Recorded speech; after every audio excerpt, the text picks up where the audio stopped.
வணக்கம் சொந்தங்களே, அன்னைஸ் கிச்சனிலிருந்து உங்கள் அம்மா சசிரேகா சுந்தர். இன்றைக்கி நம்ம கிச்சனில் பார்த்தீங்கன்னாக்கா செட்டிநாடு ஸ்பெஷல் வெள்ளை பணியாரம் தான் செஞ்சு காட்ட போகிறேன். அதுக்கு மேட்சாக ஒரு சட்னி அரைக்க போகிறேன். முதல்ல பணியாரத்துக்கு என்னென்ன பொருள் தேவைன்றது பார்த்துடலாமாங்க. இது பார்த்தீங்கன்னாக்கா பச்சரிசி, எந்த அரிசி வேணால் இருக்கலாம். நம்ம இதே மாதிரி மொட்டையாக இருக்கணும். பார்த்தீங்கன்னா டம்ளர் அது நம்ம தலை தட்டி அளவுக்கு கரெக்டாக அரிசி எடுத்துக்கணும். அதுக்கு மேலே பார்த்தீங்கன்னா கோபுரமாக உளுந்து சேர்க்கணும்.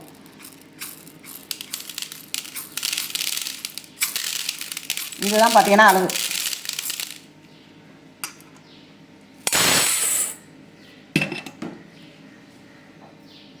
இதில் பார்த்தீங்கன்னா இந்த ஆழாக்கை பார்த்தீங்கன்னா ஆழாக்குன்னு சொல்லலாம். டம்ளர் ஆனால் இது மொட்டை டம்ளர். இது பார்த்தீங்கன்னா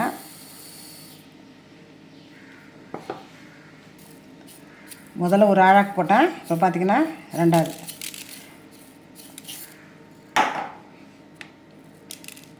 இந்த அளவுக்கு அரிசி இருந்தால் போதும். அதுக்கு மேலே பார்த்தீங்கன்னா நம்ம உளுந்து ஆட் பண்ணிக்கோங்க. நல்லா கோபுரமாக உளுந்து சேர்க்கணும். இதுதான் மொத்தமாக அளவு. வீட்டில் நீங்கள் டம்ளர் வச்சுருந்தாலும் சரி, இல்லைன்னா ஆழாக்கு வச்சுருந்தாலும் சரி, இதுலேயும் இதே மாதிரி அளந்து போட்டுக்கோங்க. நான் இந்த டம்ளரில் பார்த்தீங்கன்னா 2 டம்ளர் அளவுக்கு எடுத்திருக்கேன். அதை கோபுரமாக உளுந்து சேர்த்துருக்கேன். இது ரெண்டையும் பார்த்தீங்கன்னாக்கா ஒன்றா கலந்து நம்ம ஒரு 2-3 தடவை நல்லா கழுவிடணும். கழுவிட்டு பார்த்தீங்கன்னா 1 ஹவர் இது ஊற வைக்கணும். ஊற வச்சுட்டு மிக்ஸி இல்லைனாக்கா நம்ம கிரைண்டரில் இதெல்லாம் போட்டு எடுக்கலாம். இப்போ நான் கழுவி ஊற வச்சிடறேன். அந்த அரிசி பார்த்தீங்கன்னாக்கா நல்லா 3 தடவை நல்லா கழுவிட்டு ஊற வச்சுருக்கேன். 1 ஹவர் கழிச்சு நம்ம பார்ப்போம். வெள்ளை பணியாரத்துக்கு பார்த்தீங்கன்னாக்கா அரிசி உளுந்து ஊறி இருக்குது. இந்த சமயத்தில் நம்ம சட்னி அரைச்சிக்கலாம். இந்த கார சட்னிக்கு என்னென்ன பொருள் வச்சுருக்கேன்னு பார்க்கலாமாங்க. பெரிய அளவுக்கு தக்காளி பார்த்தீங்கன்னா 4 எடுத்து கட் பண்ணி வச்சுருக்கேன். அதே மாதிரி பெரிய வெங்காயம் பார்த்தீங்கன்னா 2 எடுத்து கட் பண்ணி வச்சுருக்கேன். ஒரு 20-25 பூண்டு பல் எடுத்து வச்சுருக்கேன். 8 காஞ்ச மிளகா, 4 காஷ்மீர் சில்லி பார்த்தீங்கன்னாக்கா, தேவையான அளவுக்கு உப்பு, கொஞ்சமாக புளி. இது அப்படியே பச்சையாக மிக்சியில் போட்டு நம்ம ஃபைன் பேஸ்ட்டாக அரைச்சி எடுத்து வந்துடணும்.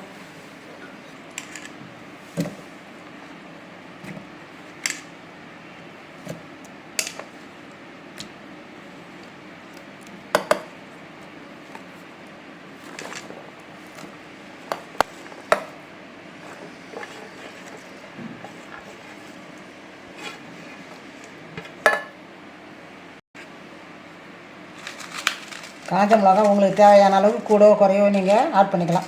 நான் மொத்தம் 12 மிளகா வச்சுருக்கேன். உங்களுக்கு எப்படி தேவையோ காரம் அதுக்கு தகுந்த மாதிரி நீங்கள் ஆட் பண்ணிக்கோங்க. இப்போ பார்த்தீங்கன்னா ஃபைன் பேஸ்ட்டாக அரைச்சி எடுத்துக்கலாம். தக்காளி வெங்காயம்லாம் தண்ணி விடும். அதனால் தண்ணி ஊற்ற வேண்டிய அவசியமே இல்லை. இதுவே தண்ணி விடும். அப்படியே அரைச்சி எடுத்துன வேண்டியது தான். அடுப்பை தச்சு நம்ம அது மேலே ஒரு பாத்திரம் வச்சுட்டோம். இந்த சட்னி பார்த்தீங்கன்னா நல்லெண்ணெய் தான் தாளிக்கணும். நல்லெண்ணெய் செய்யும்போது தான் பார்த்தீங்கன்னா சூப்பர் டேஸ்ட்டாக இருக்கும். 1/2 டீஸ்பூன் கடுகு, 1/2 டீஸ்பூன் ஜீரகம் எடுத்து வச்சுருக்கோம். எண்ணெய் காஞ்சது இப்போ இதில் ஆட் பண்ணிக்கலாம். நம்ம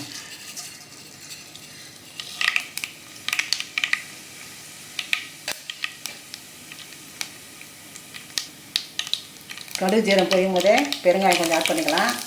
நல்லா வாசனையாக இருக்கும். பார்த்தீங்கன்னா பெருங்காயம் சேர்த்தாக்கா ஒரு கைப்பிடி அளவுக்கு கருவேப்பிலை எடுத்து வச்சுன்னா இதையும் ஆட் பண்ணிக்கலாம்.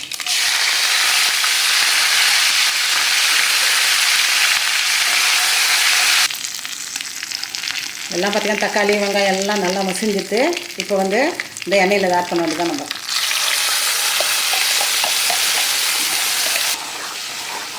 நல்லா மீடியம் ஃப்ளேமில் வச்சு பார்த்தீங்கன்னாக்கா நல்லா சுண்டுற வரைக்கும் எண்ணெய் தனியாக பிரிஞ்சு வரணும். இந்த பச்சை வடையெல்லாம் போகணும். பார்த்தீங்கன்னாக்கா தக்காளி, பூண்டு, வெங்காயம் இதில் இருக்கிற பச்சை வாசனை போகிற வரைக்கும் நம்ம கிண்டிக்கிட்டே இருக்கணும். 5லேருந்து ஒரு 10 நிமிஷம் அந்த சட்னி ரெடியாக இருக்குது. பார்த்தீங்கன்னாக்கா நல்லா சுண்டணும். எண்ணெய் தனியாக பிரிஞ்சு வரணும். அப்போ தான் நல்லாயிருக்கும். பார்த்தீங்கன்னா சட்னி. மிக்ஸி ஜாரை நம்ம கழுவி இதில் ஆட் பண்ணிக்கலாம்.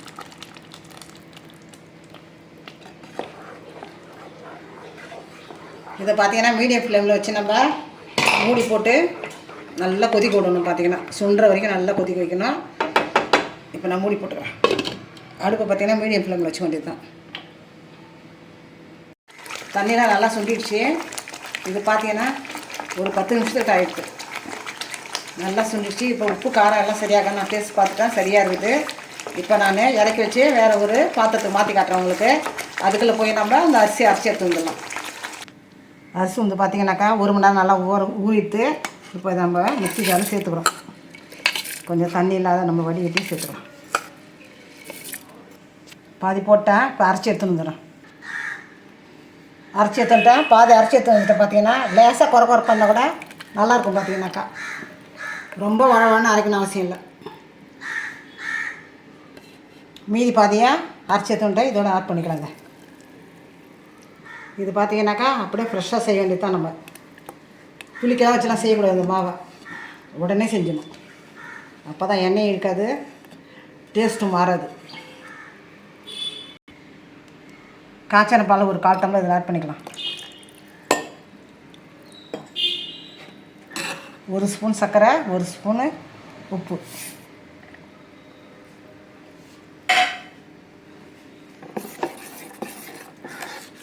இதை நல்லா நம்ம தோசை மாவு பார்த்துக்கு நல்லா கரைச்சிக்கணும். பார்த்தீங்கன்னாக்கா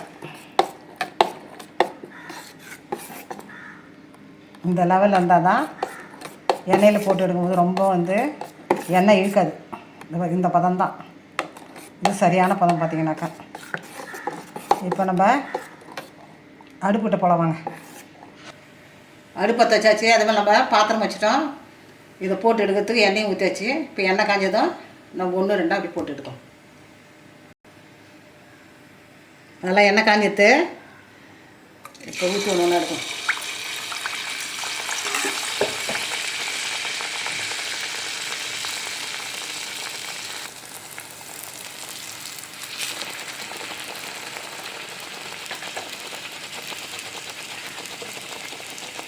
நல்லா அழகாக இருக்குது. பார்த்தீங்களா, அரைச்சதுமே உடனே மாவை இதேவே நம்ம போட்டு எடுக்கணும். மீடியம் ஃப்ளேமில் வச்சாலே போதும். 10 1 இல்லை 2 கூட போடலாம். பார்த்தீங்கன்னா இந்த இப்போ எடுத்துட வேண்டியது தான்.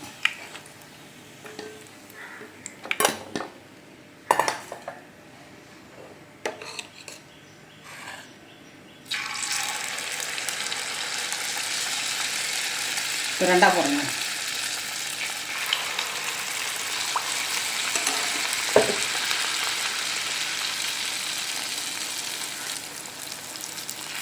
பணியாரம் பார்த்தீங்கன்னா வெந்தாலே போதும்.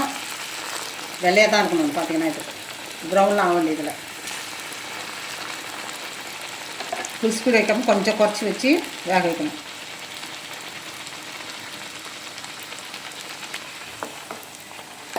ரெண்டு பக்கம் பார்த்தீங்கன்னா நல்லா வெந்துருச்சு. இது எடுத்து வேண்டியது தான்.